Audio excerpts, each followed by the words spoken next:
Brahma Guru Vishnu Guru Devo Maheshwara Gurureva Param Brahma Tasmai Shri Gurave Namaha Chinmayam Yapyat Sarvam Trailokyam Sacharacharam Tatpadam Darshitam Yena Tasmai Shri Gurave Namaha Tvameva Mata Cha Pita Tvameva Bandhuscha Sakha Tvameva Viryadravinam Tvameva Sarvam Mama Deva Deva Tvameva Sarvam Mama Deva Deva Jai Guru Om Bhadram Karne Vishnu Yamadeva Bhadram Pashe Makshabhirya Jatraha Sthiraya Rangaishtushtubhagum Sastanubihi Vyashema Devahitam Yadayuhu Swasti na Indro Vridhashravaha Swasti na Pusha Vishwavedaha Swasti Nastasho Arishtanemihi Swasti no Brahaspatir Dadhatu Om Shanti Shanti Shanti. So before we start, I want to give a plug for Vivekachudamani because I had suggested it for Ashley, and it's great for all of us. One of the things that Shankara says in this is really important. Success in spiritual endeavors is entirely due to the degree of the qualifications of the fit student, adhikari. Other factors, such as time and place, and this is my interjection, even the guru, while important, are fundamentally secondary. So if we're having struggles in our spiritual practice, what we want to do is go back to that section on the qualifications of the fit student. Swamiji would say we need a tune-up. We need to thoroughly examine them, meditate on them, and they get deeper and deeper the further along we go. They are 4. Number 1, Viveka. Brahma Satyam Jagamityeti Rupa Vinishchaya Soyam Nitya Anitya Vastu Viveka Samudaritaha. Wasn't enough that I memorized it.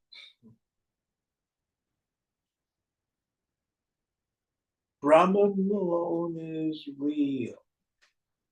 The phenomenal world is unreal, mithya. The firm conviction in the intellect of this is known as discrimination between the real and the unreal. Number 2, vairagya. that desire to give up attachment to all experiences gained through the senses. Now, mind you, the mind is also an instrument.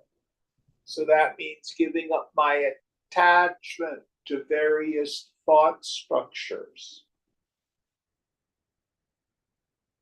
And the desire to renounce any personal sense of self, starting from the body, identification with the body, up to an identification with the form of Brahma, the creator, meaning I'm a powerful, important person.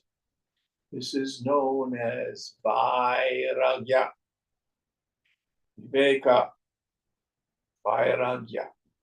Shama Adiguna. Adi means etc. or the first in a series. So the third qualification is a group of 6, which has to do with our capacity to introvert the mind, keep it tuned up. Briefly, Shama, Dhamma, Uparati, all that's about self-withdrawal. Titiksha, the capacity to endure the vicissitudes of life without the need for redress or revenge. Shraddha, faith, keep on keeping. Samadhana, keeping the mind steady on the goal, not getting caught up in its oscillation. This group of 6 is the third qualification. Number 4, we talked about this before class. The burning desire for liberation. Then Shankara goes on to say, others say, meaning different scriptures, that bhakti alone is supreme, devotion. Now, some of us will say, oh, I'm not going to stand on street corners and chant Hare Krishna. You may want to do that. But he says, the desire to live up to our true nature, being devoted to that, is also called devotion. So it's one of the most important sections of this text. It's taken from the Upanishads. Shankara didn't make it up. But these are the gems that we find in Vivekachudamani, which for beginners, even intermediate students, sometimes advanced students, incredibly helpful. And again, to review the principle. If I'm having problems in my sadhana, if I'm having problems in my life,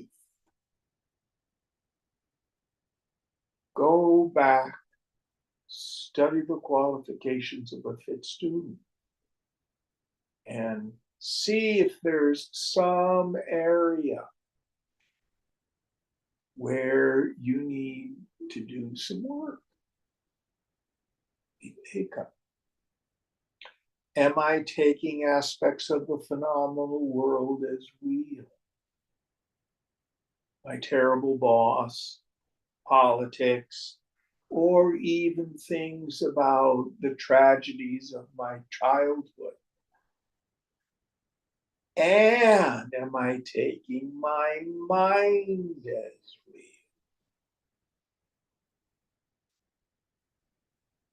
Vairagya.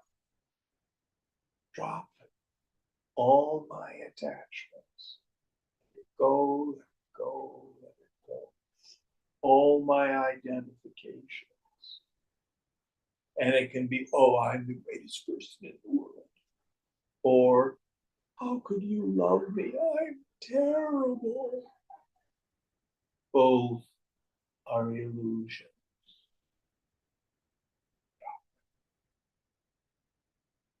Am I letting my mind extrovert into the world, either in a gross form, ooh, I really want that widget, or subtle, oh, my thoughts are so real.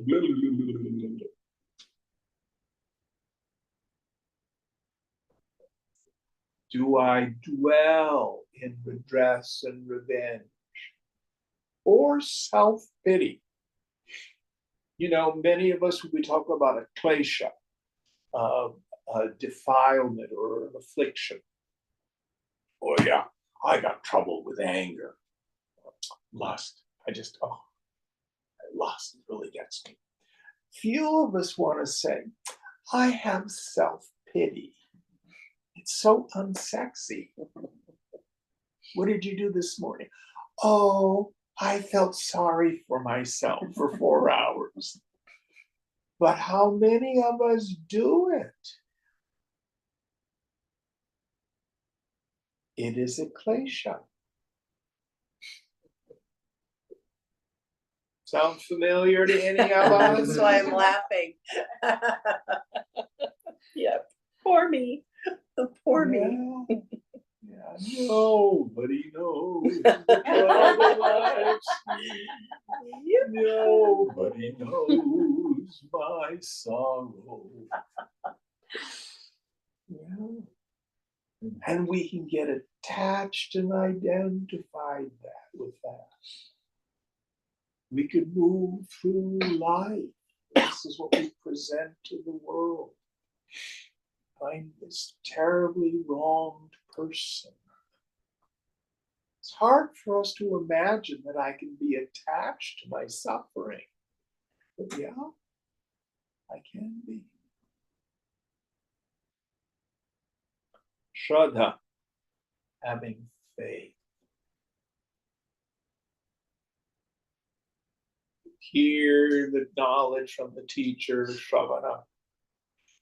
Mananam, you think about it, you wrestle with it, you ask your questions. Then when we're convinced, that moves us into nididhyasana, long and continuous meditation on these Upanishadic truths.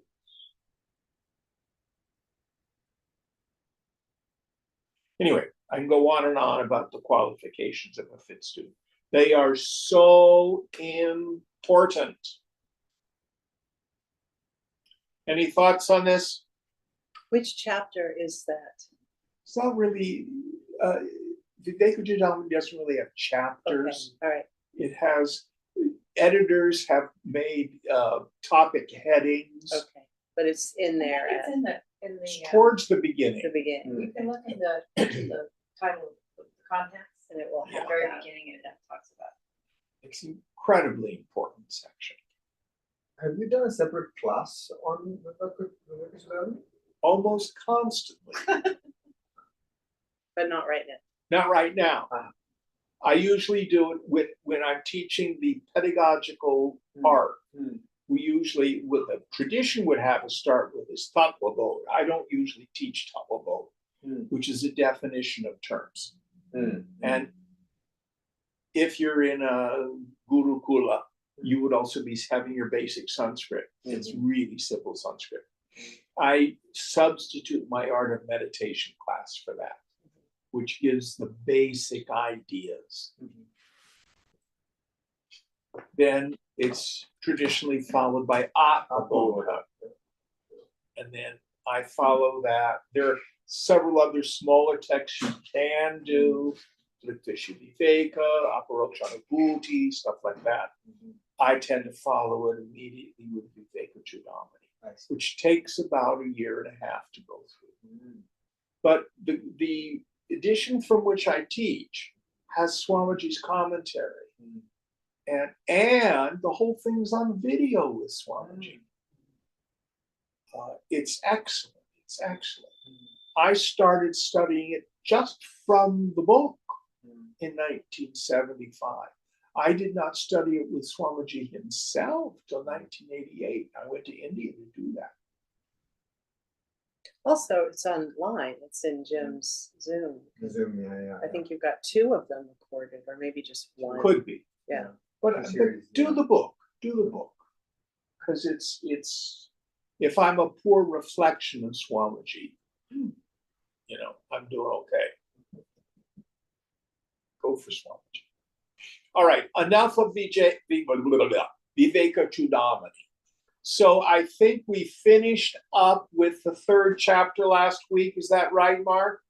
Yes, that's true. We're starting chapter 4 today. And just to review, Gaudapada says, for those with middling intellects for whom control of the mind is necessary, which is most of us, there's these wonderful aids to meditation, which we covered. So now we start the 4th chapter, which is called Alata Shanti. Alata is a firebrand. So you've got to imagine that you're in a village, probably in Kerala. I don't know if Gaudapada was a Malayalam. Anyway, rural village. Now, this is before electricity, running water, or anything. And even today, in the very rural parts of India, frequently in the evening, especially if it's a feast day, at the center of the village, they'll build a big bonfire. And they'll have singing and dancing. Now, you're a Malayali, aren't you? Yes. So, Kathakali, Yes. tell us about Kathakali. So Kathakali is a dance form that is storytelling. Actually. Yes. And it's big ornamental dresses are And worn, masks. masks are worn, eyes are drawn, all the expressions are accentuated, and it can be intense, the expressions and the storytelling, and it's a feast. Even with someone that just knows nothing about it, you look at the dance and the oration through movement is what the art form is. And when I saw it, it was in a little village called Pepadi to a bonfire.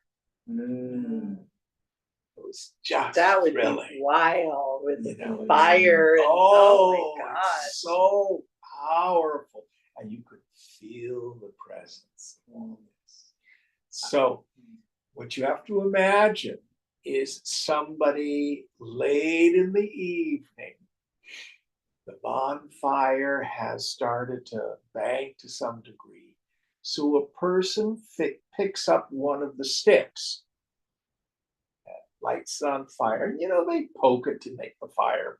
But he decides to pick up the stick and he makes a circle. Figure eight.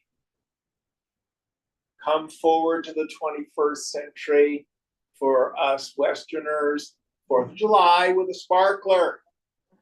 As kids, did you ever make circles in the sparkler? Absolutely. Yeah, it's the same thing.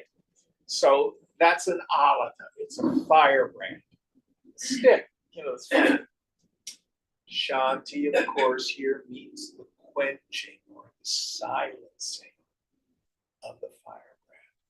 So here's the image. Got my sparkler, making a circle. You can see the circle. Now I'm going to make a figure 8. I'm going to go back and make a circle. And now I'm going to stop moving the firebrand. Where did the circle go? Here. Gone. Was it ever really there? No. Okay. It was an optical illusion, Yes. is what it was. What Yes. was there was the moving tip of the sparkler or the firebrand. That creates the appearance. The Of solidity. appearance of something. So here Gaudapada is saying this is the metaphor for what happens. The moving of the sparkler, the firebrand, is the movement of the mind. The thoughting Now, you have to use your imagination for this. Imagine that you're moving the sparkler and you make a circle, and it's so powerful that circle becomes like a lens with the capacity to create stuff.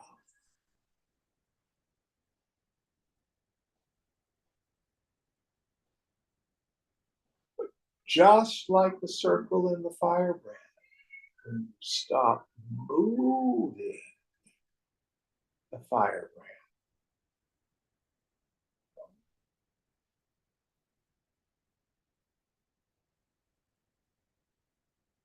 wonderful, wonderful image.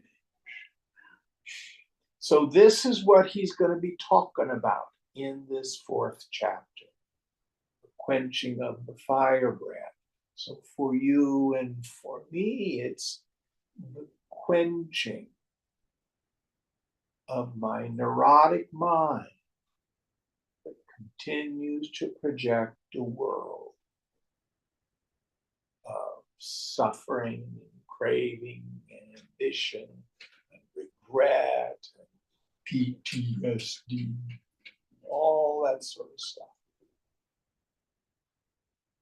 All right, Amini, will you help us out first, Karika? Sorry, one sec. Jim, there's a paragraph in the beginning before the first one. Are we skipping that? I think it's just like the list of all the teachers. No, go for it. Okay. So it's Narayanam Padmabhavam Vasishtam Shaktim cha Tatputra Parasharam cha Vyasam Shukam Gaudapadam Mahantam Govinda Yogindram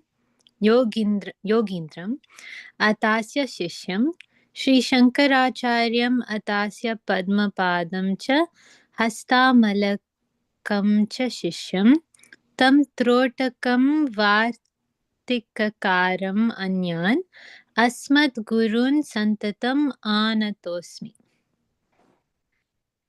And it just says, this is the famous stanza in which we get the hierarchy of acharyas in the line of Sri Shankara and his disciples. We find that the hierarchy starts with Lord Vishnu, from whom, in the following sequence, the great knowledge has reached us. Sri Narayana, Vasishta, Shakti, his son Parashara, Vyasa, Shuka, Gaudapada, Govindapada, Sri Shankara, Padmapada, Hastamalaka, Trotakacharya, and Vartikakara, in other words, Sureshwara. So it's here to situate what we're studying. So in Gita, Krishna has said, I taught this yoga to the sun, the solar deity. And Arjuna says, well, this is crazy. You and I grew up together. How could you have taught yoga to the sun? Or, to put it in Western terms, we posit that Jesus was born, in about 6 BCE? But in the Gospel of John, it says, in the beginning was the Word, that Logos is identified as the Christ. In the beginning. And the Word was with God. And the Word was God. Was not anything made but by the Word. And the Word was made flesh and dwelt among us. So the idea here is this knowledge is as old as humanity. And just like you and I can trace our biological heritage all the way back to a theoretical primordial Eve, there's some woman who is the mother of the human race. Has to be. So this knowledge has been passed on by what we call the Guru Shishya Parampara. It's transmission from a woman or a man of realization to disciples. And what this is here to let you know. Notice that's in here, it says Gaudapada, Govindapada, Shankara. We're a Shankara tradition. So what you're getting here is the same exegesis of the philosophy that traces itself all the way back to Shankara, his guru Govindapada, his guru Gaudapada, who wrote the Karika that we're studying, and then all the way back. So we talked about Shraddha, faith. Have faith in the teaching. Because it comes from God. All right, first Karika.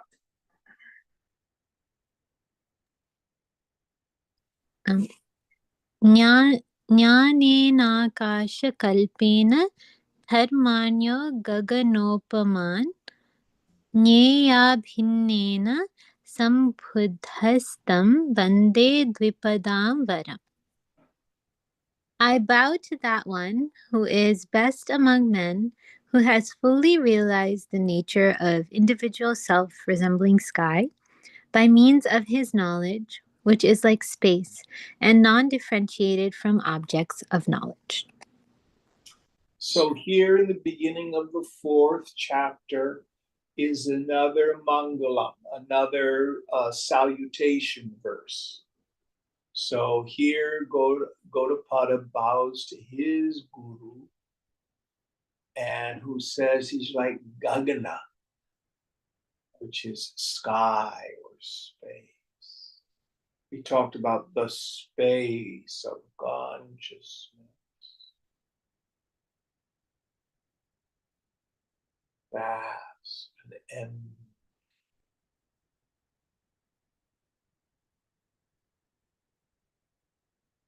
Swamiji used to say, find out who the guru is. So in the beginning, old Guruji, Swamiji was just the fellow in the orange robes. And then soon, oh gosh, what he's saying is so incredible. And then I can remember when he said, would make reference to the various commentaries, the Bhashya of Shankara. When we were studying Gita, so I should probably buy a copy of this and start reading it. And I laughed and laughed because Chinmaya was a copy of Shankara. The only thing that changed was he updated the metaphors. Rather than kings with ministers, he talked about electricity. It's the only difference. He was a mouthpiece for the scripture. And I learned to tune up to him. Oh man, this thunderous silence. It was so full of presence. He'd go away and I'd go home and I'd lose it. And then he would say, tune in to me wherever I am. Just think of it. My mind would tune in. The next time he'd come for a camp, I knew what he was going to say. Just kind of park my mind at end.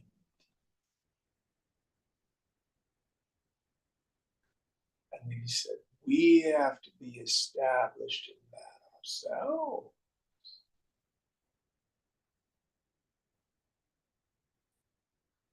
At some point I got established in it, and I was not dependent on him. then I realized it was all a trick. It was my own swabha. It was my own self-nature.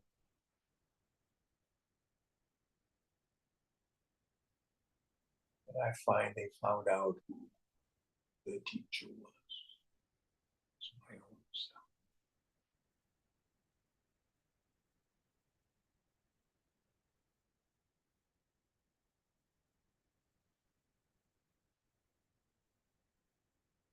All right, next karika.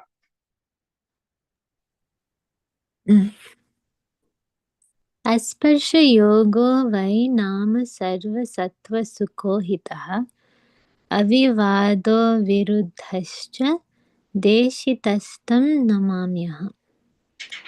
I salute that yoga of detachment, which is called asparsha, no touch, in other words, having no relationship with anything at any time, which is taught through scriptures, which promotes the happiness of all, which is conducive to the well-being of all, which is beyond all disputes, and which is at once free from strife and contradiction.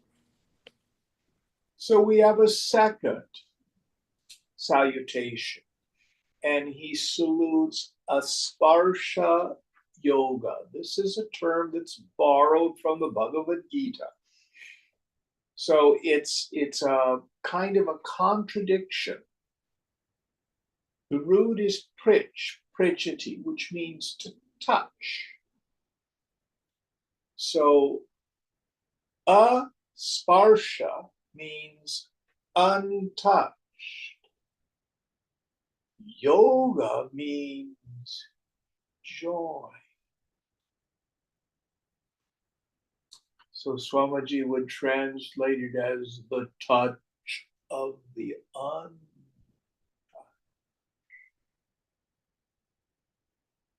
So it's the deep understanding through direct insight and experience. I am not the body. I am not the prana. I am not my feelings. I am not my thoughts. I'm not the karta, the ego sense caught in the intellect. And not even unconsciousness of deep sleep. Koham, who am I? The eternal witness. Asangaha, completely unattached to the equipment. Yet, the equipment has no existence or life without this Brahman contact. And as we studied in the first chapter, Brahman, ultimate reality, is not the phenomenal world, Jagat, not the subtle world, the total mind, Hiranyagarbha, not the causal world, the total vasana, which he calls the Ishvara, but the awareness, which is the ground of the whole universe. But the universe is not separate from that consciousness. It's a sparsha yoga. Just like the image in the mirror. The image in the mirror cannot exist without the mirror. Yet the mirror is unattached to the image. Mirror undergoes no change.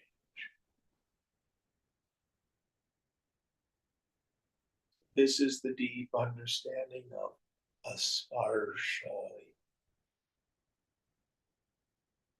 Here, as great teachers always do, he footnotes. I didn't make it up. It's my own direct experience, but it's also what the scriptures reveal. It's always what the great saints through history have done. Why is this knowledge important? It is the ultimate remedy for the suffering mind.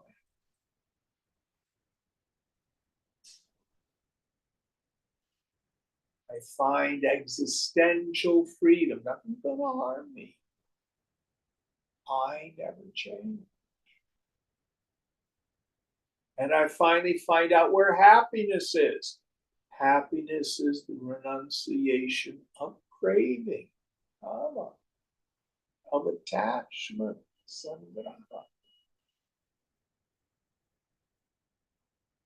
of aversion.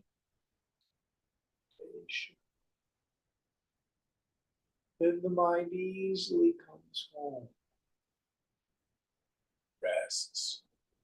So,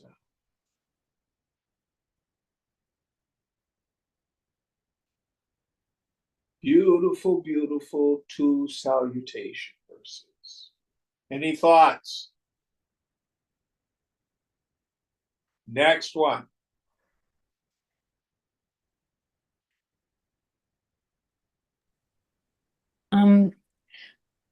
भूतस्य जातिम् इच्छन्ति वादिनः केचिदेव हि अभूतस्य अपरे धीरा विवदन्तः परस्परम्. Quarreling among themselves, some disputants postulate that an already existing entity undergoes an evolutionary change, while others, wise in themselves, maintain that evolution proceeds from a non-existing entity. So, if you look at the Karma Kanda, the ritual portion of the Vedas, even many of the yoga teachings, even Gita will say you are a transmigrating soul, a jiva, sometimes jiva. This transmigrating soul evolves through many lifetimes and then eventually comes home to God.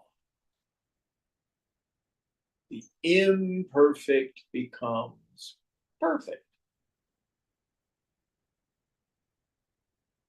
Others will posit it, well, the perfect Brahman splinters off a little piece of itself that becomes the individual soul, that then gets trapped in Maya, has to work its way back. How can the perfect and the whole ever become the imperfect?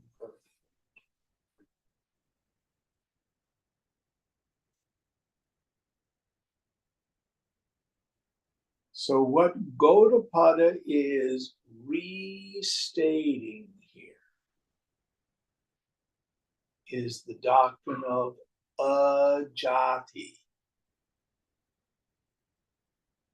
Our problem is not an ontological one. Ontology is the study of the science of being, meaning if I think my miserable, suffering individuality needs to be fixed, altered, expanded, I'm going to become another kind of being that's enlightened or liberated or super holy or something like that. Here, Gaudapada is saying that's not what happens.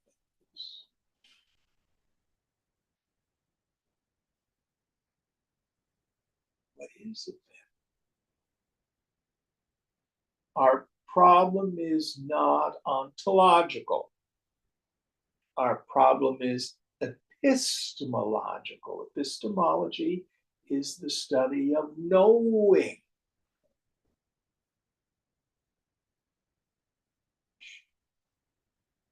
I like to use two examples, Moses and Tarzan. Use Tarzan this morning.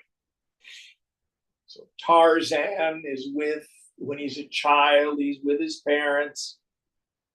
They crash in the jungle, they're killed, and he's raised by the animals in the jungle. He's raised thinking he's an ape. Maybe kind of a funny looking ape, but an ape. Then the explorer comes along and finds Tarzan. Tarzan has a basic memory of speech. And the explorer shows him he's not an animal. He's a man. Now, Tarzan doesn't have all the hair fall off his body. He doesn't develop an opposable thumb. He doesn't start walking upright for the first time. His being undergoes no change. But his understanding of who he is changes significantly.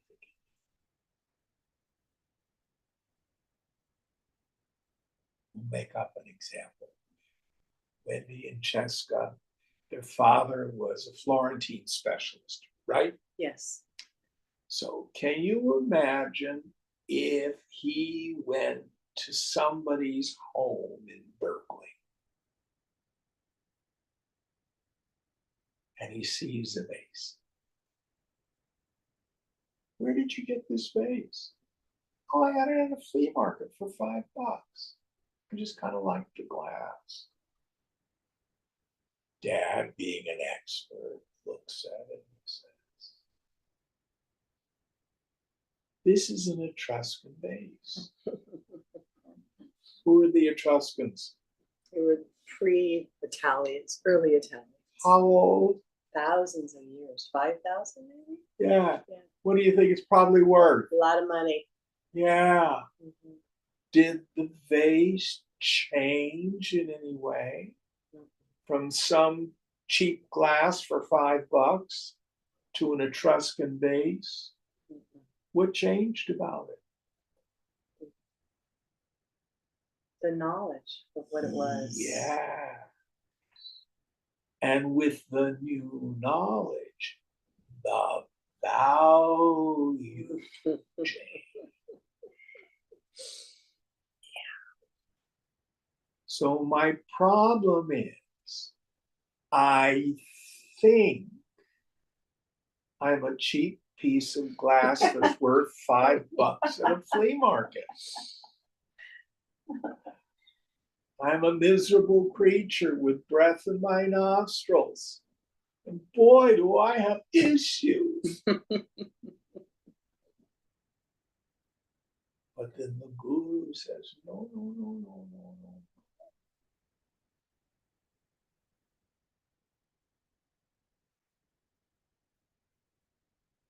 I am Atma Brahma. This self is Brahman. Tat Tvamasi. You are that.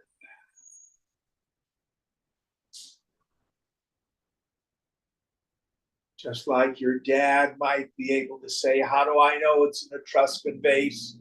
And he would go through what are the characteristics, the shape, and the kind of glass and stuff like that. He probably would recognize an Etruscan vase, wouldn't he? Probably. So also the guru says, now introvert the mind's eye and notice yourself. Let's examine it. Are you a wimpy little miserable creature? Or nobody there? Oh, but there is something there. the fullness of being, which is birthless, changeless, deathless. Remember all those beautiful descriptors that point we had in the 7th mantra, first chapter.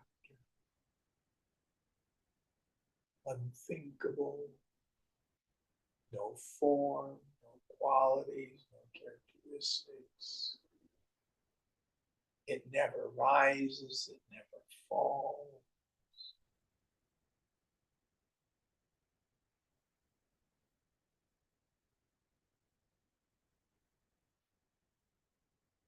You didn't become it. There's no ontological change. You just realized. You had an aha. Like pratyabhijnanam, a recognition. Ooh.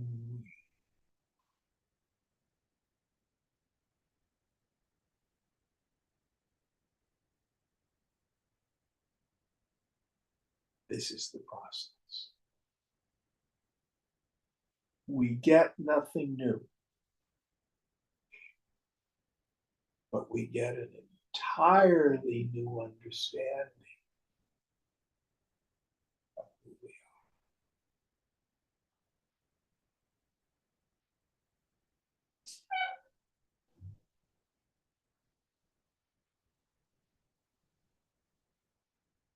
Another example. Back in the early space program, this is pre-computers, they had women who were computers, who did all the mathematical calculations. I don't know if you ever seen the movie about one who was an African-American woman. Human figures. Yeah. Yeah. And I can remember the scene where she shows up and some white man then assumes that she's part of the domestic help. She's going to empty waste baskets. Right. Why? Because she was black. And a woman. And a woman.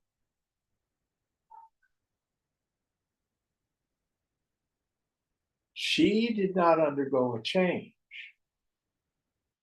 but his ideas of her underwent an enormous change. She's going to save people's lives.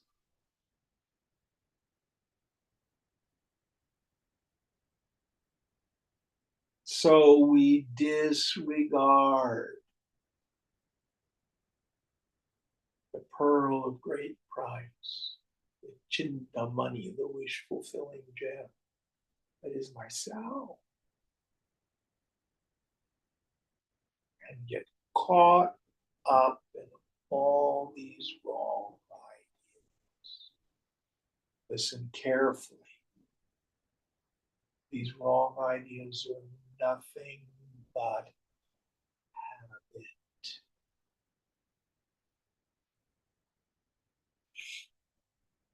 They're deep grooves.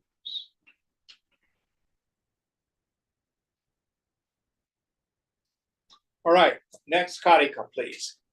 I have a question. Yes, ma'am. So when we're, in meditation or just stopping through the day, turning our attentive faculties inwards and seeing over and over and over again that there's nothing there, is this just chipping away at that habit? Till you're convinced. Yeah. Till you're convinced. Let me see if I can use another example. There are various, I don't know what you would even call them, ways of dealing with people with structural issues that have to do with paying attention to and realigning their posture, like the Alexander method, stuff like that. Have you any of you heard of those things? Yeah. You learn to stand and walk differently because the way you've been standing and walking are bad habits that create pain in your body. time. You just have to do it over and over and over. And you've got to get new habits of standing and walking. Very good metaphor. Very good. I have a question. Yes, ma'am. I want to go back to the firebrand for the sparkler. So you were saying that it's like the spark is like the mind, and when it gets very active, it creates all of this stuff, Yeah. or belief or things. So that when you quiet the mind, then all of the things that the mind has created drop away, fall away, or sink through. Yes. So as Swami Tejo Mayananda used to say, do you know how to get rid of your worries? Quit worrying. Mhm. I think external circumstances create my worrying. Yoga says, no, it's my worrying that creates my perception of the world as worrisome. I've got to go backwards. Is that useful? Yeah. And we can't avoid the world.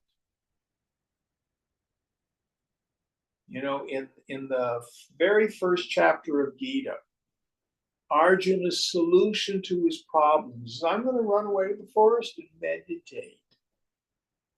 And Krishna says, don't be a wimp. You've got a job to do. Get up and fight. You're the commander-in-chief of the army. You don't quit in the beginning of the battle. Yeah, but then he starts whining. It's really very funny. And then Krishna says, don't be climbing. They never translate that word. Don't be a P word. That's really what it means. Is that really what it Yeah. means? Oh, it's funny they don't translate it. Don't be a wuss. Mhm. But it's a little more graphic. Mhm. Don't be effeminate sometimes. Mhm. All right, next verse.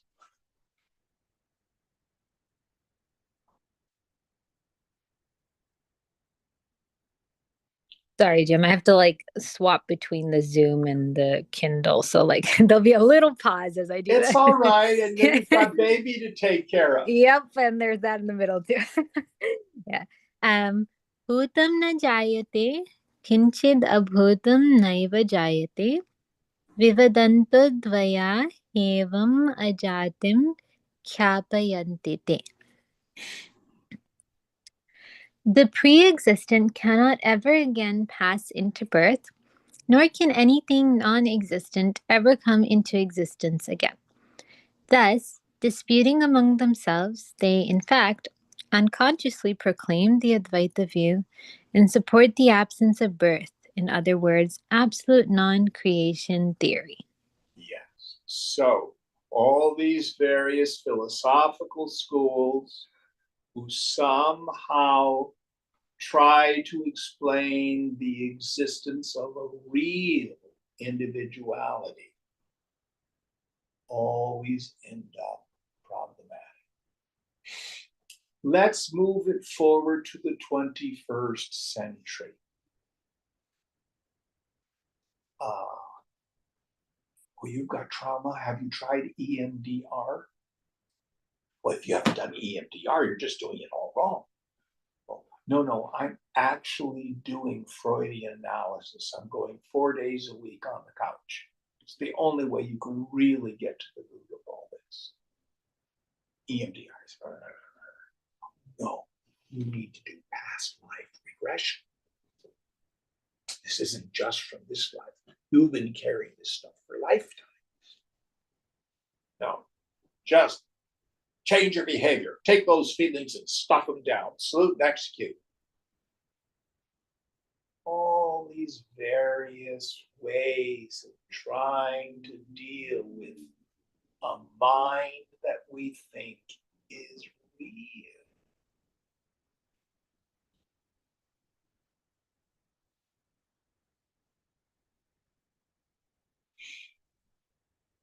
there may be momentary relief.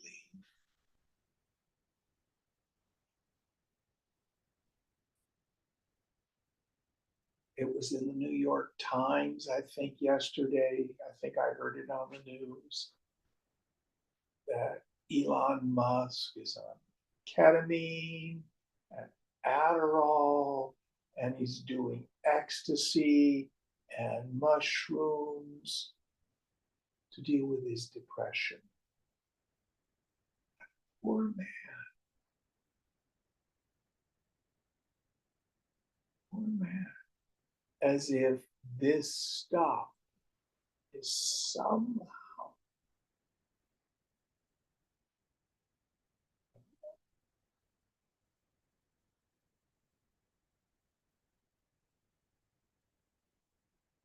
So as long as you believe the mind, you suffer.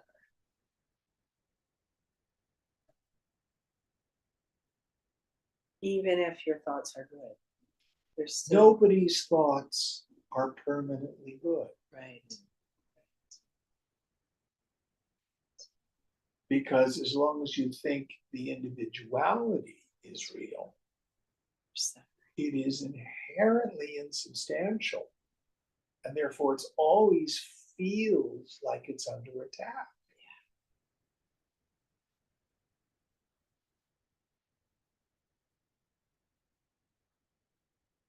Elon Musk is the richest man in the world. I think he has 15 children. He has everything external that we're told will make us happy. And if he's taken all these psych meds,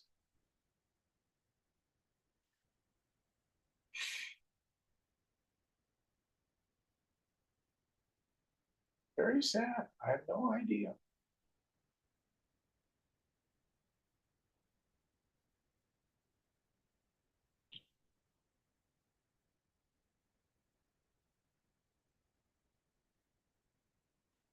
So, any of the disputations that start with the premise, I'm an individual and my mind is real and the world is the problem. It's what's been done to me in the past or what may be done to me in the future. There's no hope of real peace. Now, the scriptures talk about punya loka, papa loka. If you've done estimable acts, good deeds, you may have a comparatively good life. But what yoga says is it's always based on the continuation of efforts. It's always temporary. Who's the character in Alice in Wonderland and Through the Looking Glass, the Red Queen? She's always running just to stay in the same place. Remember her? Uh-huh. Yeah. You have to really run to get anywhere. That's the ego.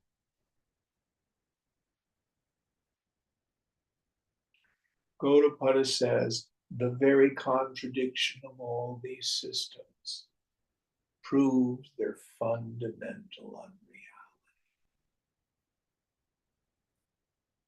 Next verse. Can I share something that I heard last week? Please. It was about this lady on YouTube. She does these talks, and she was basically saying that, you know, like the moment you utter the words "I," you inherently create separation from you and others, and that just and it kind of just feeds the ego in some sense, and that separation only becomes more and more real for your Yes. mind. And I thought, oh wow, that's so interesting. Like there's just the choice of the word "I" creates separation. there's a couple things, like I like to say, the most painful position of the mind is what I call paranoid self-observation. How am I doing? Am I okay? What do they think of me? That's when it's most painful. And then there's that wonderful definition of humility. Humility is not thinking less of yourself, it's thinking of yourself less. Got a good one? Yeah.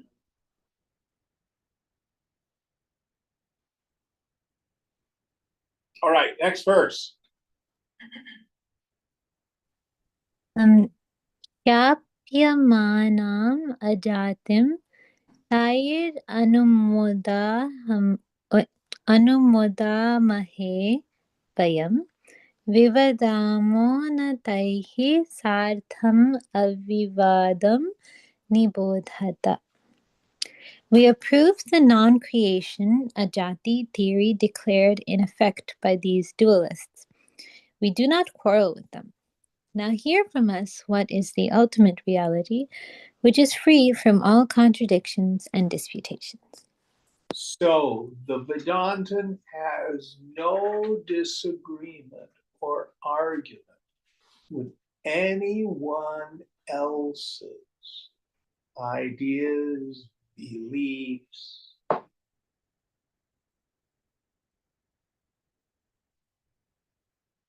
Oh, that's very interesting. Very interesting. Because they know the fundamental unreality of all of mind. Now, a little bit of a sidetrack here. I think this is the solution to some of the deep wounds in our country. I was talking with my stepsister this morning, and she and her husband were driving. They live in a little cul-de-sac.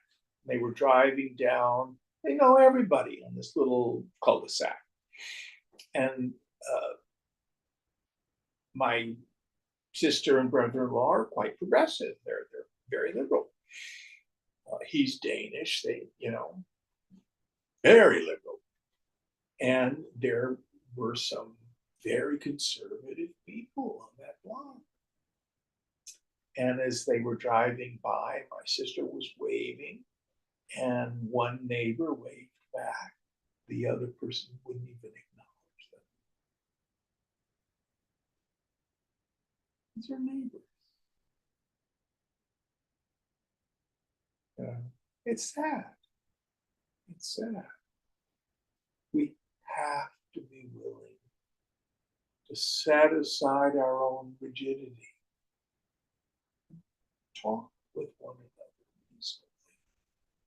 Most importantly, yogi doesn't take their own mind too seriously.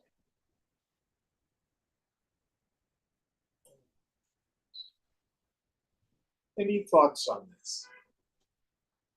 It's just very helpful to constantly remind myself my opinions are just habits, not important. And that doesn't. Of course, we're going to have opinions. Yeah, and act what we think is the right thing to do. Of course. What else can we do? But making someone else wrong or incorrect, how could my puny little mind be the one that knows the right thing of anything except how to live my life? And we lose sight of what's really there. Yeah. That person who's on the other side of the political sphere, which really doesn't exist, is Krishna. Yeah. That's God incarnate over there. Yeah. Always.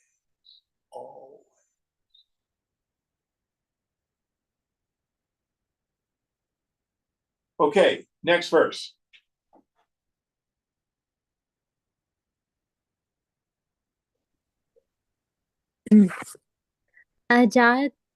अजातस्यैव धर्मस्य जातिम् इच्छन्ति वादिनः अजातो ह्यमृतो धर्मो मर्त्यतां कथम् एष्यति. The dualists who are ever disputing among themselves contend that the ever unborn, meaning that the changeless entity, the Atman, undergoes a change. How can an entity which is changeless and immortal in itself partake the nature of the mortal? Yes. So again, he's driving home this idea that it's not that the infinite self becomes a miserable transmigrating entity. That is a teaching that's in the Vedas, in the scriptures, for those of gross, limited understanding. I like to compare it to physics. We have what we call Newtonian physics. This is how you and I tend to move through the phenomenal world. But both quantum physics, which studies the very, very, very, very small, and astrophysics, which studies the very, very, very, very big, tell us that Newtonian physics is not an accurate description of what's going on.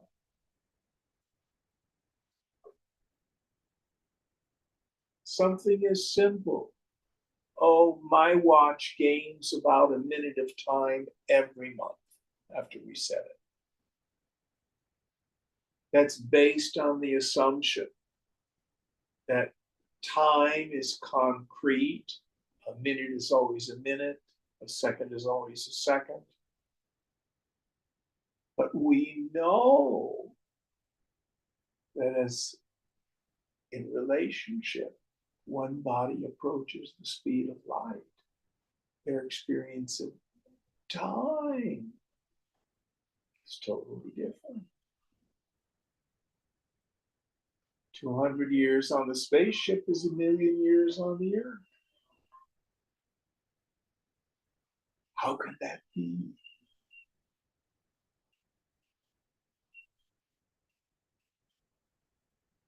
Examine things, we talk about matter and atoms, molecules. You delve into the very small, all of a sudden the whole idea of solid matter starts to completely disappear. I was watching some video on string theory. I'm not smart enough to even begin to comprehend. All we know is it's more complicated. So the teaching of reincarnation is a useful paradigm for people who are identified with their egos, with their body, who are going to go through a process in this illusion of time. I was talking with a former student who's at Amaji's ashram in Kerala. She's convinced, oh, my mind is so terribly gross, it's going to take me 7 more lifetimes to realize. All based on this idea that individuality has to evolve. What Gaudapada says is, that's like taking the processes of the dream as real. I'm locked in a cage in my dream. What's the process I need to go through to get out of the cage? Idiot, wake up. Whole thing's gone. So Swamiji used to sum this up, and he would say, Reincarnation is the genealogy of the ghost in the post. That Purusha Sthanam. It's a classic Vedantic imagery. Person's walking along a road at night, it's near dusk, and he's tired, and he sees a post and he thinks it's a robber. Gets closer, or someone else brings a lantern. There's no robber there. It's a post. But if he fantasizes about the history, oh, the person was poor, they had needs, I should be what their parents were like and all that sort of stuff. It's all just ideas about something that isn't real.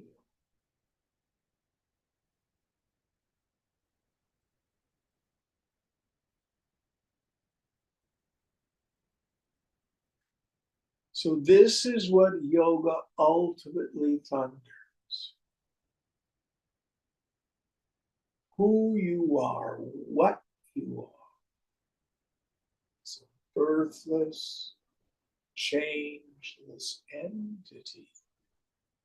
Not like other entities. You're the only one of us here. It is Kaivalya alone.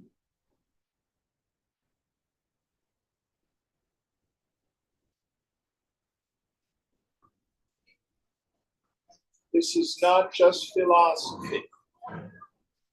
This is the direct experience. It's the fruit of self-realization.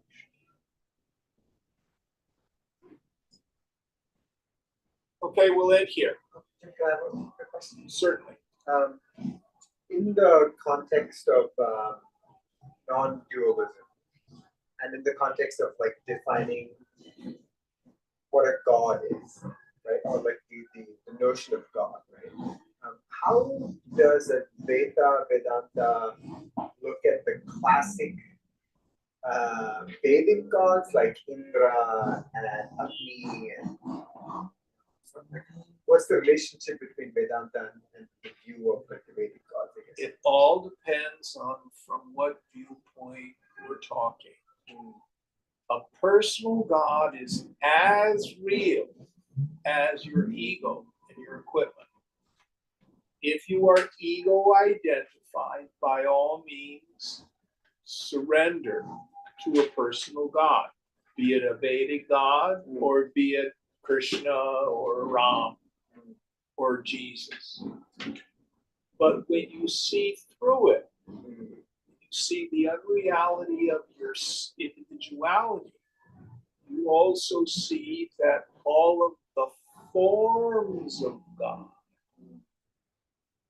be they Vedic or Puranic, are just ideas. What's real? Brahman. What is Brahman? Prajnana.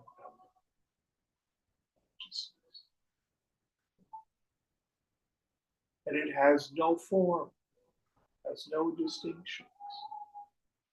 All the various gods are the masks that the infinite wears, so that you and I, who are caught in the need of dualism, have something other than myself to worship. If I think I'm a miserable worm, I need help. So the scriptures say, Ishvara pranidhana, trustful surrender to God. Just like as I'm operating in this world, I can tend to trust my watch pretty much. Right now it's, what, 2 minutes past 12? Is that universal? Is it 2 minutes past 12 in New York? How can New York have different time than California?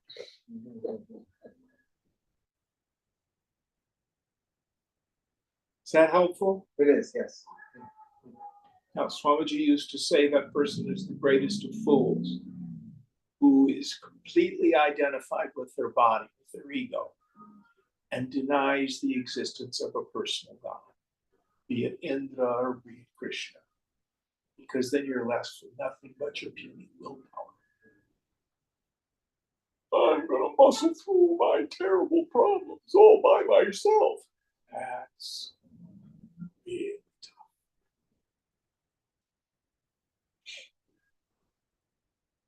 All right, we have to end. Om Purnamada Purnamidam Purnat Purnamudachyate Purnasya Purnamadaya Purnameva Vishishyate.